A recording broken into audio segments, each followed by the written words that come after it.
Hey, I'm Scott. And I'm Chris. And this is Doxalogic, where we help you think with your Bible.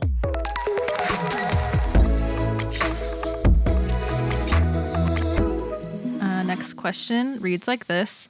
How and to what extent should uninspired, extra-biblical, ancient Near Eastern texts influence our understanding of the genre or interpretation of scriptural books or passages that seem to reference those texts? Enoch is listed as an example there. Mm-hmm. As in the book of Enoch. Mm-hmm. Sorry. Got it. Mm-hmm. Yeah, that's a good question.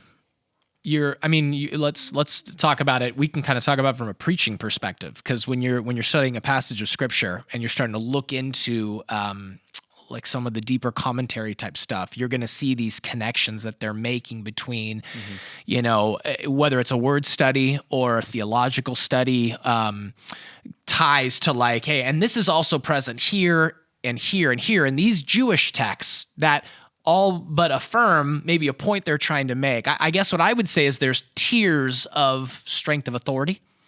So I don't think those texts are unimportant, but I am not leaning on those texts as heavily as I would the scriptures making something clear like that. Mm-hmm. It may help to bolster an argument about a particular text, but I would be looking for what is revealed in scripture that would help me to make that argument. And so it is helpful for a couple of reasons, especially getting into the Jewish mind and getting into understanding what were they thinking based on what they were reading and receiving in these extra biblical documents. And for that matter, not just the Jewish documents or things like the Apocrypha, but beyond that, what were the other either religious or literary or historical documents of the day?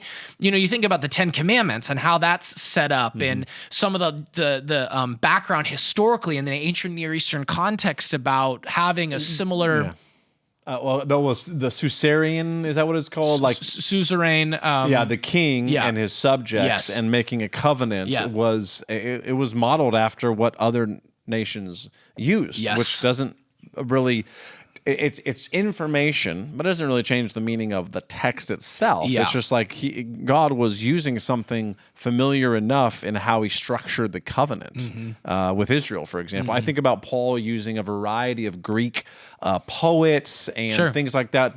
There's a comment about the Cretans, right? The Cretans are nothing but liars. Gluttons or liars. Titus, So you've got a variety of places where Paul pulls in his own present day, either philosophers and things like that. I think about Mars Hill and some of these things. For in him we move and have our being was also a common, Greek philosophy. And so like where those things reflected truth, no problem in the sense that Paul, under the inspiration of God himself, is using that. That's why it's written in Scripture. But it's not something that we have to go down a rabbit hole on and become basically experts on because we see one or two instances, of a certain maybe ancient book being used.